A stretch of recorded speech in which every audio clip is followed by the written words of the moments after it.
6.3 Matrices for linear transformations. Your homework is 1 through 37, every other odd. Now keep in mind when we're going through this that the dimension of your domain is the number of columns and the dimension of your range is the number of rows. We're going to be using m by n matrices to make linear transformations. So if you remember this basic stuff, it helps you arrange your transformation matrix. Okay, let's say that T is a transformation that takes Rn into Rm, and it can be represented as a matrix. For example, if we're going from R3 to R2, that means that our domain is XYZ, but our range is only going to be X1 and X2. You see that? We have 3 dimensions going in. We're transforming into just 2 dimensions. Okay, for this particular example, you see that I've lined up the x's, the y's, and the z's, and this will be the first piece in the transformation, and this is the second piece, right?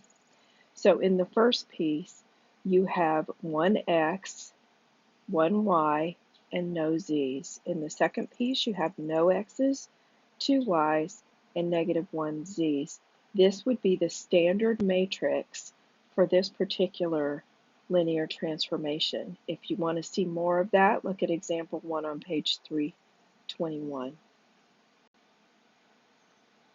Okay, just like with functions where you take an x value and you transform it into a y value, you take an input and find the output that you get after applying the function. It's the same thing with linear transformations. We can find composite transformations just like we could find composite functions. So let's, for instance, say that we have this transformation that takes Rn into Rm and a second transformation that's going to go from Rm into Rp. So we have 3 different dimensions here. Now, we could go from Rn to Rn and from Rn to Rm, or we could stay in Rn, it doesn't matter. Transformations, you can come up with a transformation to do just about anything you want, okay? But if we have these 2 transformations, T1 and T2, then the composite, where T2 is acting upon T1 of V, you can also write it with function notation like this. You're familiar with that. You're taking this vector space, this is your V, your Rn, where you're starting. You're taking every vector in that space, putting it under transformation 1, which takes you into the range of T1, which is a subspace of Rm, and you get the vector W, for instance.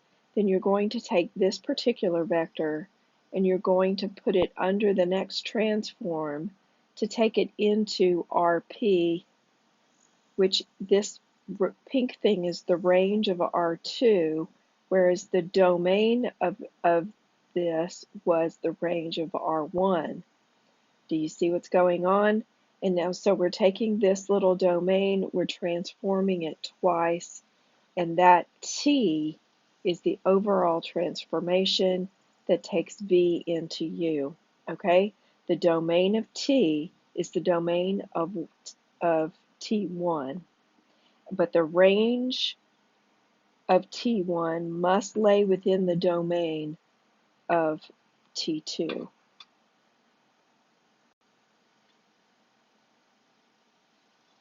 Okay, let's say that we have 2 transformations, T1 and T2.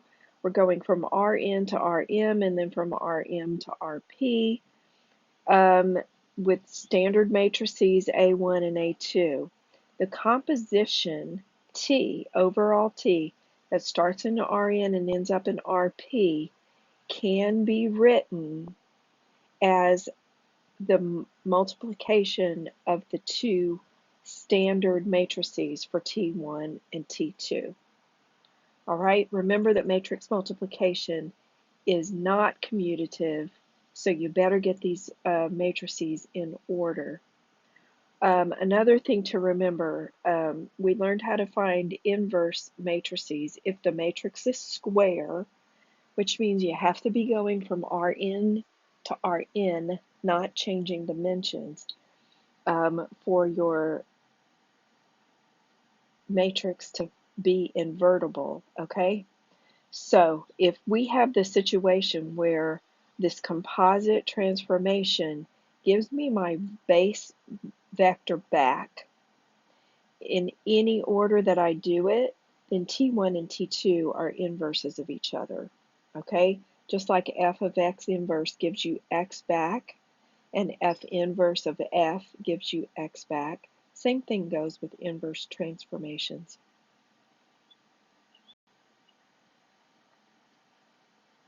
All right, does the inverse of a transformation exist? Well, first off, it has to be square. You have to be staying in the same dimension here. All of these things mean the same thing. T is invertible, means that its standard matrix is also an invertible matrix, which means the determinant is not 0. And what this means is that T is both one-to-one and onto. Your book calls that an isomorphism. And the standard matrix for the inverse of T is the inverse of A. Okay, let's try rewriting a vector in terms of a new basis that is a linear transformation. Many times an inverse matrix will be easier to work these problems out. In this case, this one's pretty easy, but if you look at some of the stuff in the homework, when you're rewriting, you're going to have 4 by 5 matrices, things like that. Or 4 by 4 matrices, sorry. You may want to find the inverse matrix and operate that on this piece so that you can find those C's. This problem is pretty straightforward. We have some unknown vector v and this new basis that spans the vector space v.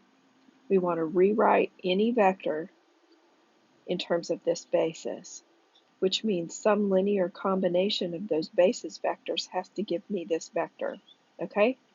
So that means that the x value of my vector is going to be 1c1 minus c2, and the y value of this vector is going to be 2c1 plus c2. You have this system here. Rewriting this as a matrix equation gives us this. This one, if we use an augmented matrix here, you're going to end up with your vector v being this formula right here, okay? And it was pretty simple to do. But if these guys get much bigger, you better watch out.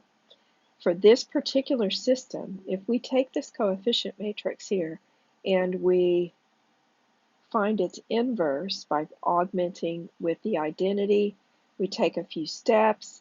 Here's my inverse. If I take this inverse of that coefficient matrix, operate on my vector, that way I can do this particular basis for any number of vectors. All I have to do is plug in those values and use that inverse and multiply, and I'm done. And when you're in your homework, you may see what I'm talking about.